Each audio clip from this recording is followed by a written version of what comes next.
C'est comme ça que vous applaudissez très fort Victor Pierson qui est avec nous et qui est arrivé dans le studio. Salut Victor. On est très content de t'avoir Victor, tu es spécialiste et passionné de langue française, de la langue française. On t'a découvert sur une vidéo dans l'émission Twitch Popcorn qu'on adore. Génial. Qu'on salue. Qu'on salue et qu'on embrasse. Non mais c'est vrai, on est très très fan. Franchement, c'est vraiment super. Et je trouve que s'il y a bien des gens qui sont un peu la relève de nous, ce qu'on a fait à la radio et tout, c'est vraiment cette émission-là, elle est vraiment trop cool. Et on les salue et on les embrasse. On t'a trouvé hyper intéressant et on s'est dit mais pourquoi on l'inviterait pas sur notre média à nous, sur Fun Radio, pour parler de langue française. Déjà est-ce que tu peux nous expliquer comment tu t'es passionné pour la langue française? En fait, c'est une curiosité assez naturelle et qui, je pense, est partagée par tout le monde. D'abord parce que les mots, c'est super quotidien. C'est-à-dire qu'on les croise tout le temps. Donc, aller regarder l'histoire de ces mots, c'est assez facile. C'est pas abstrait. Ouais.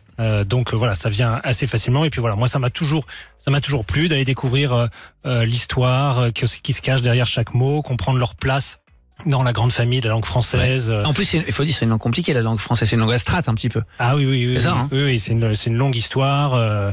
Voilà, mais c'est ce qui rend intéressant. C'est ça qui rend les choses intéressantes, exactement. Est-ce que parfois tu fais des découvertes de mots comme nous, parce que nous, ça nous arrive, mais des mots, des fois que je ne comprends pas. Et puis au bout de 10 ans, je comprends enfin ce que ça veut dire. Ah bah, c'est ça le plus amusant. C'est ce qui est. Ça arrive à tout le monde, rassure-moi. Ah bah ça arrive tous les jours, mais il y a plein de mots super quotidiens, voilà, effectivement. Et c'est ça qui est intéressant dans l'étymologie, c'est ce qu'il y a de plus amusant, c'est quand on redécouvre un peu le sens d'un mot qu'on a l'impression de connaître archi par cœur. Et en fait, tout d'un coup, quand on comprend comment il est construit, comment il est articulé, ça change pas bien sûr, le sens. Mais voilà, on redécouvre. On a un nouvel éclairage. Justement, aujourd'hui c'est l'anniversaire d'Amir. Si on prend le mot anniversaire, un mot qu'on prononce tous, j'imagine que anniversaire, il y a an dedans. Ouais, ça commence pas mal. C'est ça. Ouais, effectivement. Alors après le reste, par contre, je pourrais pas dire. Ouais, alors donc là c'est du latin. Alors déjà, quand on veut dire d'où vient un mot, si on dit que ça vient du latin, en général, on n'est pas trop loin d'avoir la bonne réponse. Là, anniversaire, ça vient de anniversarius en latin, qui se décompose en anus. Oui. Avec 2 N. Oui. Comme anus horribilis. Voilà, la même chose. Exactement. Dommage. Ça, c'est l'année. Et puis, il y a le verbe vertere, au participe passé versus, qui a donné le verso, ça veut dire revenir, retourner. Donc, le verso d'une feuille, voilà, c'est quand on retourne. Et anniversarius, c'est ce qui revient tous les ans. Comme une page blanche. Exactement, et c'est pas forcément une naissance d'ailleurs. On peut célébrer l'anniversaire de tout ce qu'on veut, une victoire en Coupe du Monde par exemple. Ah bah oui, bien sûr. Donc vous voyez déjà, rien que là, ça commence à devenir intéressant. Nous, on y avait un passage qu'on a adoré dans tes vidéos. C'est le passage sur les mots arabes dans la langue française, qu'on utilise tous les jours sans savoir que ce sont des mots arabes, et il y en a beaucoup. On connaissait Toubib ou ce genre de choses, mais il y a plein de mots qui ont traversé les océans pour arriver jusqu'à nous. Alors, je sais pas exactement comment ils sont arrivés jusqu'à nous. Est-ce que c'est par la littérature? Est-ce que c'est parce qu'il y a les voyages? Est-ce que c'est du langage commercial? Il y a plein d'origines, je crois, hein, c'est ça? Oui, il y a plusieurs raisons. Et puis, sur l'influence de la langue arabe, plus précisément des langues arabes sur la langue française, il y a un peu plusieurs vagues. Il y a une vague très récente où il y a des mots comme miskin, mais on ne sait pas toujours en fait d'ailleurs ce qu'ils veulent dire. Le miskin, ça veut dire le pauvre. Le pauvre, exactement. Zabi. Ouais, c'est vrai, oui. Ça, on sait ce que ça veut dire. Hein. Le seum, ça vient d'un mot qui veut dire venin, enfin des choses comme ça. Ah oui. Ça, on ne sait pas si ça va rester, mais en tout cas, c'est des mots qui aujourd'hui s'installent dans la langue française. Dans une forme de langage, un peu oral en fait finalement. Oui, c'est ça. En fait, les mots arrivent dans une langue essentiellement par une forme orale.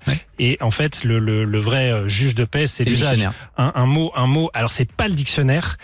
Plus précisément, le dictionnaire, il enregistre les tendances. Les tendances. Est-ce qu'un mot est considéré comme suffisamment utilisé à droite à gauche pour se dire que pour avoir sa définition, quoi. Allez, il rentre dans le dictionnaire.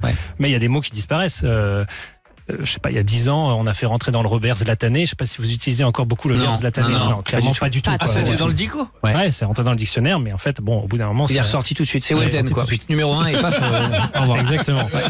Et donc sur toujours la langue arabe qui influence la langue française, il y a aussi une autre vague plus ancienne au moment de la colonisation, et ça c'est les exemples que tu disais, des mots comme Toubib, Kleps, Caïd, Nouba, voilà, ça c'est des mots, c'est les soldats français qui reviennent en métropole, et c'est plutôt de l'argot. Et d'ailleurs, c'est pas des mots qui sont si utiles. Enfin, si, il y en a, mais voilà. Et puis il y a des mots beaucoup plus anciens. Et ceux-là, on se rend même pas, on sait même pas. Voilà, c'est ça. Alors, on a complètement oublié que ça vient de l'arabe médiéval. Et en réalité, c'est presque les mots les plus fréquents. Quand vous buvez du café dans une tasse avec du sucre, c'est 3 mots qui viennent de l'arabe. Tasse, sucre. Ah, mais c'est incroyable. Je pensais que c'était kawa, le mot kawa. Ouais, mais kawa a dérivé en café. Alors évidemment, quand on dit un mot vient de, et c'est valable pour l'arabe, le latin, l'espagnol, tout ce qu'on veut, quand il y a un mot qui vient d'ailleurs, c'est transformé. C'est des siècles, c'est remâché, les gens l'utilisent à leur sauce, et puis au bout d'un moment, le mot évolue. Et par exemple, nous on parle souvent, ça nous fait marrer, l'exemple de la vassingue. La vassingue, la vassingue, c'est la serpillière dans le nord de la France, mais parce qu'en fait, c'est la lecture française de washing, c'était ce qu'avaient les militaires quand ils venaient avec, tu sais, les mops américains marqués washing, et du coup, les gens ne savaient pas prononcer washing, ils disaient vassingue, et c'est devenu la vassingue. Voilà. Alors ça, c'est très fréquent, la prononciation, la redingote, ça vient de l'anglais, un mot anglais qui était riding coat. Le riding coat, c'est le manteau qu'on met pour faire du cheval, un manteau un peu chic. Attends, on n'a fait aucun effort. On n'a fait aucun effort. On s'est dit, vas-y, riding coat, on va dire redingote. Non, c'est un peu flippant. Riding coat, redingote, riding coat, redingote. Vas-y, mais redingote, t'emmerdes pas. C'est génial. Ça marche dans l'autre sens aussi, avec tennis qui était tenait en français. Exactement, au jeu de paume, oui, c'est un mot qui vient du français. Il y a plein. Alors là, vous voyez, c'est un sujet, une thématique, on peut digresser pendant des bien sûr.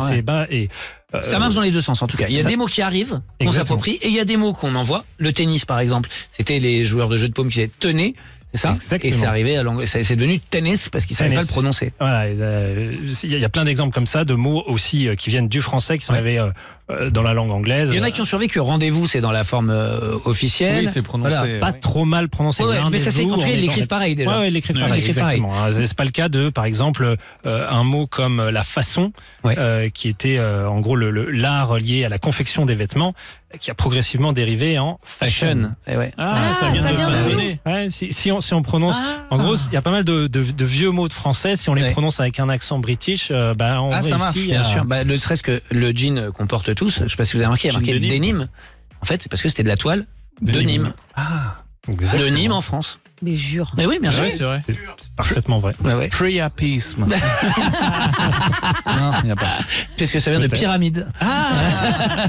En tout cas, Victor, nous on adore, on pourrait parler avec toi toute une soirée entière. Et d'ailleurs, je pense qu'on voulait voir qu'on fasse ça. Parce que vous savez que nous, on a un amoureux de la langue française dans notre père Castor à nous. Comment il s'appelle, Jean Pruvot. Jean Pruvot, que tu connais peut-être. Alors lui, s'il y en a un qui est bien un spécialiste en particulier de cette influence entre le français et l'anglais de part et d'autre de la Manche, c'est lui. Elle voulait pas qu'on se fasse une émission un soir. Franchement, non mais sans déconner, qu'on fasse une émission autour de la langue française. Mais même avec des gens qui écrivent la langue française. Voilà, peut-être des gens qui écrivent, des rappeurs qui écrivent aujourd'hui. Je note. On peut faire ça, les amis. On essaie de s'organiser ça. Et si tu veux bien te joindre à nous, on invitera aussi Jean Pruvot et on se fera une vraie soirée. Et si vous m'invitez pas, j'écouterai. Non mais tu seras pas qu'invité. La direction, on va faire la gueule. On fera un petit resto. Comment? On pourra fumer des pipes. J'ai eu peur. Oui, bien sûr, évidemment. Moi aussi, il y a qu'un mot qui était sorti. C'est des pipes. J'ai bien précisé. Et je me suis dit, le mec, j'ai eu très peur de ce que tu as dit. Bref, j'ai dit fumer. Je voudrais qu'on applaudisse très fort Victor qui était avec nous. Victor Pierson. Merci, c'est un plaisir. Et franchement, on va continuer à te suivre, à t'écouter, parce qu'on adore ce que tu fais. Et voilà, ça nous a donné une bonne idée de parler de langue française sur Fun Radio. Moi, j'aime bien. T'es d'accord, Amir, ou pas? C'est passionnant. Ah bah voilà. Ouais, vraiment. Bah voilà. Non, c'est le producteur de l'émission qui le dit. Bon anniversaire. Allez. Bon anniversaire, les petits copains. Chanter et danser avec tous nos copains. Si tout est permis, on s'amuse bien, bilou. Tu vois, ça quand même va falloir vous mouiller la nuque si vous nous écoutez. Entre les petits Indiens et l'émission sur la langue française, va y avoir un petit choc des cultures. Take et Dadju sur Fun Radio, I Love You. Et puis juste après on continue l'émission, on a encore plein de messages, vos messages à écouter. Et je vous préviens dans quelques minutes, on va faire bander les papis. Sur Fun Radio, c'est notre séquence préférée. Restez bien là. Si vous aimez l'érotisme du 3e âge, vous allez être servis les cocos. Intriguant.